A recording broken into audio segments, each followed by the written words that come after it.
C'est une terrible désillusion pour le Maroc, un cauchemar. Que vous soyez à Marrakech, Fès, Meknès, Tarazout, Trafaout, Chefchaouen, Tanger, Ifrane, Agadir, Safi, j'ai pas les mots parce que vous devez être très déçus comme moi de cette élimination et de ce cauchemar vécu par tout le royaume qui espérait tant une deuxième étoile depuis 1976. Il y a beaucoup d'images qui vont résonner ce soir et ça va être très dur de trouver les mots pour évacuer cette déception. Le Maroc a eu la balle pour revenir à un but partout. Achraf Hakimi, comme Hakim Ziyech en 2019, a manqué un penalty décisif. C'est pas le même cadre, c'était la victoire. Ici, c'est le match nul, mais ça va rester malheureusement dans les mémoires. Le VAR qui va rester également dans les mémoires. L'ouverture du score de l'Afrique du Sud, elle n'est pas entachée d'un hors-jeu. L'ouverture du score de Magopa. On va y revenir juste après. Le deuxième but est anecdotique. Moko Aena qui marque un coup franc sublime. Mais le VAR qui va rester dans les mémoires puisque je pense qu'Abdé aurait dû obtenir un penalty au moment où le score était de 0-0. On va revenir dessus. Et puis ce but de Mazraoui en toute première mi-temps qui fait débat. On va en parler tout à l'heure. Bienvenue pour CM Football. C'est la CAN de l'espace. C'est la CAN où il se passe rien comme prévu, dans le sens rien comme prévu, où les favoris qui ont dominé le premier tour ne sont pas au rendez-vous de la nouvelle compétition qui a débuté à partir des huitièmes de finale. On va avoir un vainqueur dans cette Coupe d'Afrique des Nations. On analysera le tableau en fin de vidéo qui va être soit évidemment quelqu'un qui l'a déjà remporté, mais on pourrait avoir une très belle surprise. Et les tableaux sont ouverts. Les tableaux sont ouverts après l'élimination hier du Sénégal. Méritée cette élimination par rapport à la Côte d'Ivoire. Et je dirais, ce soir, si on veut prendre un peu de recul par rapport à l'élimination du Maroc, c'est terrible, je le sais, mais il y a des faits qui ne trompent pas.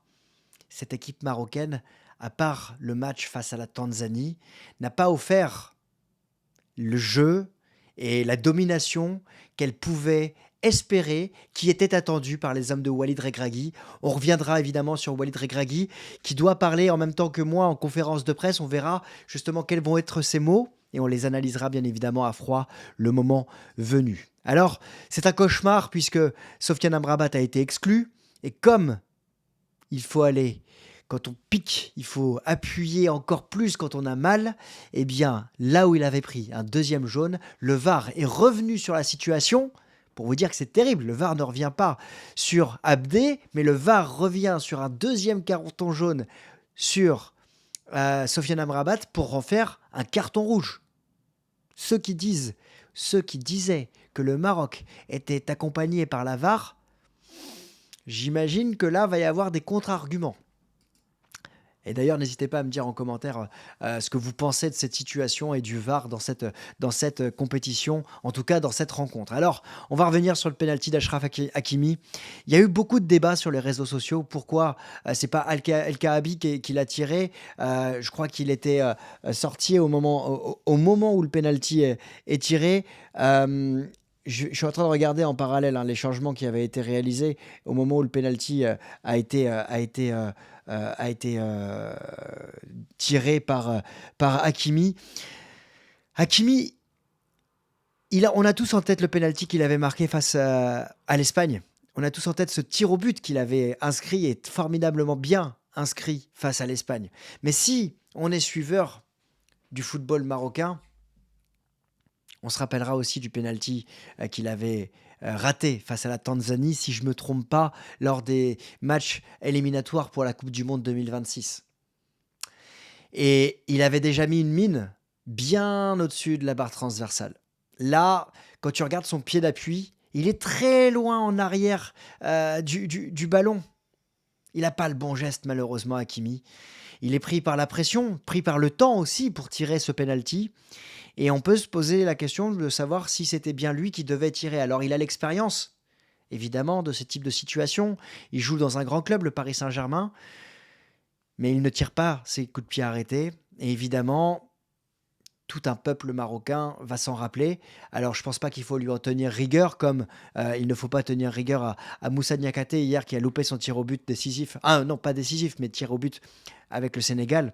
Mais évidemment, dans le déroulé de la rencontre, ce n'est pas la même suite. Le Maroc a manqué 3 de ses 5 derniers pénaltys à la Coupe d'Afrique des Nations. Est-ce qu'il y a un problème de mental? C'est une vraie question parce que quand tu vois le mondial 2022 de ce Maroc, qui n'a jamais été mené, et lorsqu'il s'est retrouvé mené face à l'équipe de France, il y a d'autres circonstances évidemment à travers ce match face à l'équipe de France, mais elle n'est pas revenue, cette équipe marocaine. Là, 3 pénaltys sur les 5 derniers, c'est énorme. C'est plus de la moitié des pénaltys manqués. Ça va rester évidemment dans les mémoires. Alors, le premier but de l'Afrique du Sud par Magbopa, il arrive à un temps, je dirais pas un temps fort, mais c'est une belle opportunité et c'est une erreur défensive, malheureusement, parce qu'on a Mazraoui en bas de l'écran qui couvre l'attaquant sud-africain.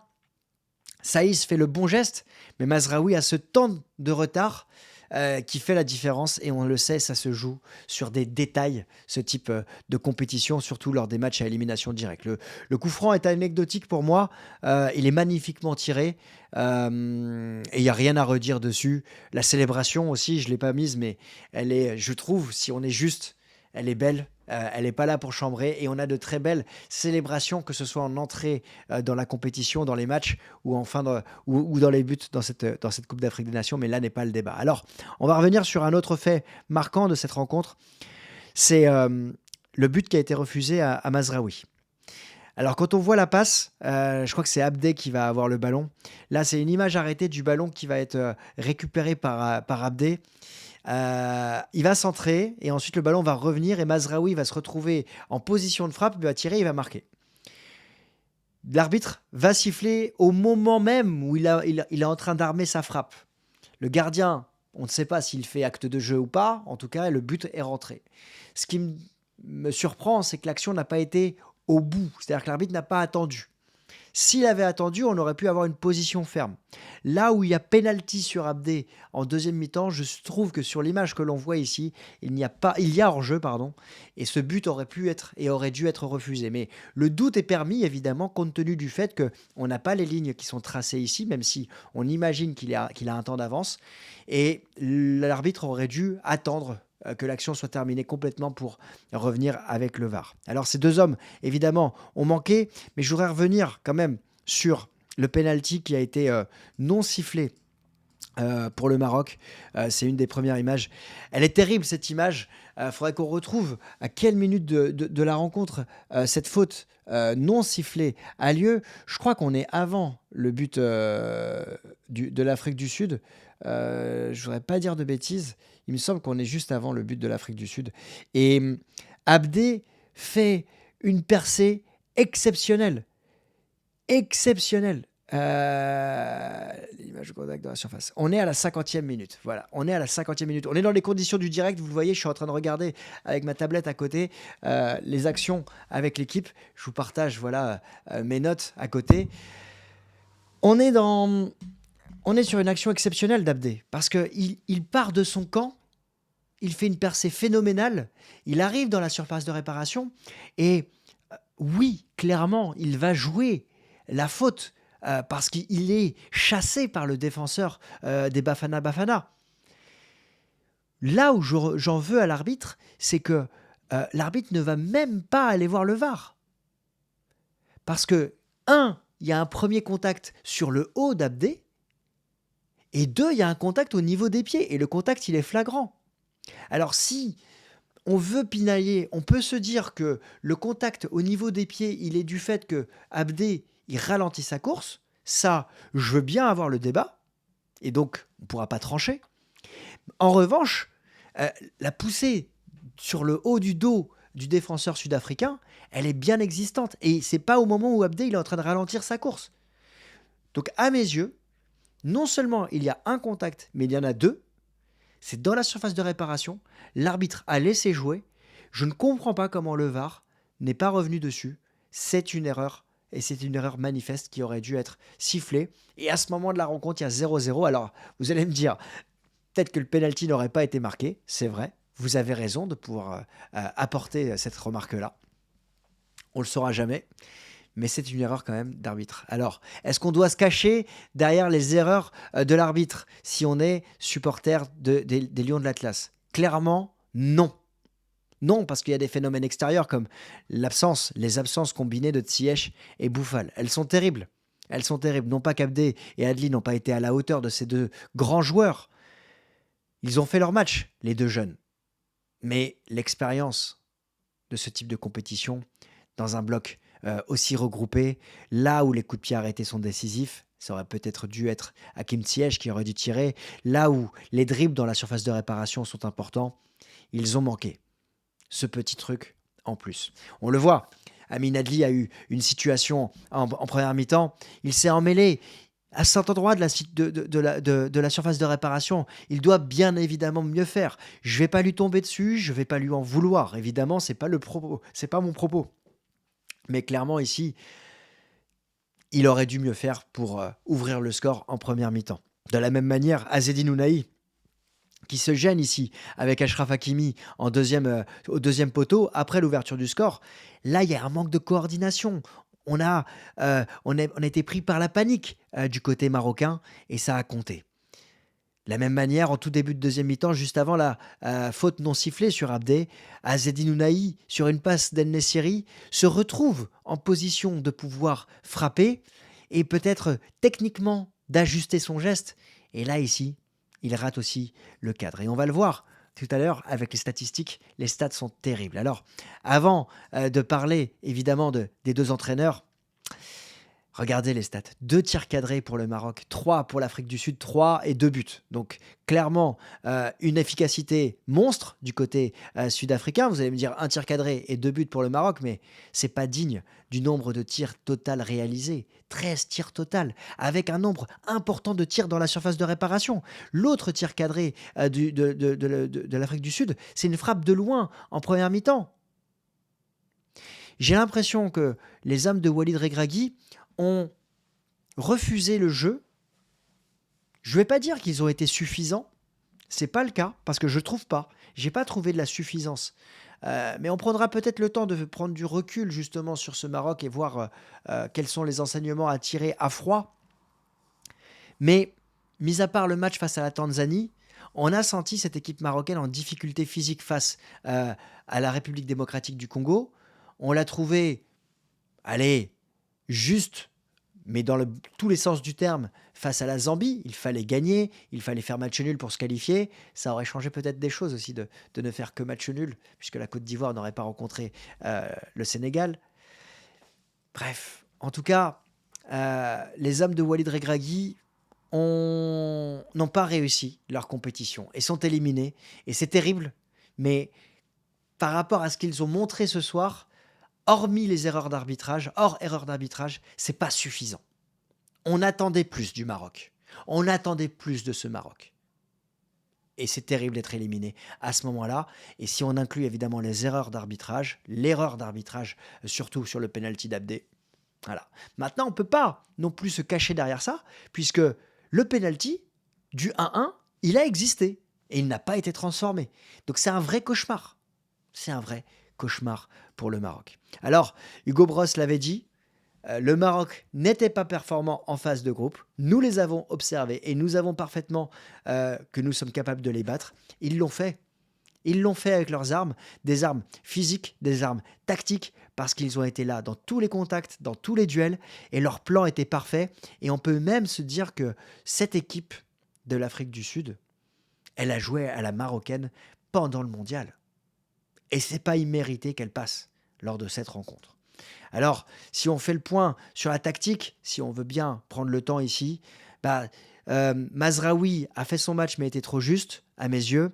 Abdé et Adli ont fait leur match, mais il y a un vrai déséquilibre là où il y avait une vraie organisation entre Hakimi, Ounahi et Ziyech lors des 3 premiers matchs. On voit ici qu'Adli était, à mes yeux, un cran trop bas et Abdé et Mazraoui un cran trop haut pour faire bloc. Et c'est surtout certainement les hommes d'Hugo Bross qui ont fait la différence à ce sujet. Les changements apportés par Walid Regragui n'ont pas été suffisants. Alors, l'entrée d'El Kaabi, elle est bonne. Elle est très bonne parce que c'est lui qui obtient le penalty. Qui sait si cette main n'avait pas existé, si le ballon avait été cadré et s'il y avait eu un partout, on serait peut-être pas là pour débriefer en ce moment. On aurait peut-être une prolongation et peut-être un autre tournant dans cette rencontre. Voilà, tous les signaux étaient contre le Maroc ce soir, c'est certain. Alors, on voit un bloc bas, on voit des lignes très resserrées, on voit des lignes regroupées. La tactique d'Hugo Bross était parfaite et ils ont les Sud-Africains méritaient leur victoire. Alors on va terminer par un point sur le tableau, un point aussi sur le Mali, avec des rendez-vous à venir. On connaît désormais les 4 quarts de finale. Nigeria, Angola, Cap-Vert face à l'Afrique du Sud. Quelle surprise! Qui aurait prédit Cap-Vert, Afrique du Sud dans cette compétition? Le Cap-Vert qui, je le rappelle, a terminé première d'un groupe avec l'Égypte et le Ghana. Waouh! Et le Nigeria-Angola, vendredi 18h. On va suivre de notre côté la partie basse du tableau avec la République démocratique du Congo qui va affronter la Guinée, le Mali qui va affronter la Côte d'Ivoire. Ces 2 matchs auront lieu vendredi et samedi. On fera les avant-matchs. On suivra ces avant-matchs avec grand plaisir. Le Mali qui s'est qualifié. Le Mali qui s'est qualifié 2-1 face au Burkina Faso. Pardon. Un Mali qui est très solide. Un Mali qui est un vrai outsider dans cette compétition. Une équipe qui peut aller au bout. Ça sera compliqué face aux pays hôtes, face à l'Afrique du Sud. Mais elle a été solide et elle a marqué 2 buts dans chaque début de mi-temps. Et elle a fait peut-être, je dirais pas le plus dur, mais c'est la première fois depuis longtemps qu'elle arrive en quart de finale. Et si je me trompe pas, la dernière fois qu'elle est arrivée en quart de finale, elle a fait 3e de sa Coupe d'Afrique des Nations. Donc, on va suivre ce Mali parce qu'il y a des très bons joueurs et c'est une grande affiche face aux pays hôtes samedi à 18h. Alors, voilà, ouais, 4 tirs cadrés. Bon, le Burkina Faso, je l'avais dit, il était un peu limité. Et ils ont encore marqué sur penalty. C'est le 3e penalty sur 4 buts, si je ne me trompe pas. Après, ils ont la faculté d'obtenir des fautes. Mais bon, quand même, attention au Mali qui a déjà subi et concédé 2 penaltys dans cette compétition. Bref, on verra ça lors de l'avant-match. Le Maroc, comme le Sénégal, quitte la compétition. C'était la finale rêvée, c'était ma finale de pronostic. Je dois vous avouer que sur ces 8e de finale, j'ai pas mal d'erreurs. J'en suis navré, c'est le jeu des pronostics. Après, on essaiera de faire mieux pour les quarts de finale. En tout cas, si vous êtes présent, n'hésitez pas à écrire Hakimi. Voilà, pas pour lui tomber dessus, mais surtout pour le soutenir, parce que il en a besoin. J'ai beau être supporter de l'OM, voilà, quand l'équipe nationale joue, c'est toujours au-dessus des équipes, comment dire? C'est toujours au-dessus des équipes que l'on aime. Donc, il n'y a pas de confrontation quand on est en sélection nationale entre le PSG et l'OM, même si j'aurais préféré voir Amin Harit tirer ce penalty. Écrivez Hakimi. Nous, on se retrouve probablement demain pour une prochaine vidéo. En tout cas, on va continuer de suivre la Coupe d'Afrique des Nations. Merci beaucoup pour votre soutien. Et c'est terrible, c'est un vrai cauchemar. Mais voilà, si vous avez un avis sur le VAR, n'hésitez pas également à me l'écrire en commentaire. Je vous souhaite à tous une excellente soirée, une très belle journée et je vous dis à très vite pour une prochaine vidéo sur la Coupe d'Afrique des Nations. Ciao.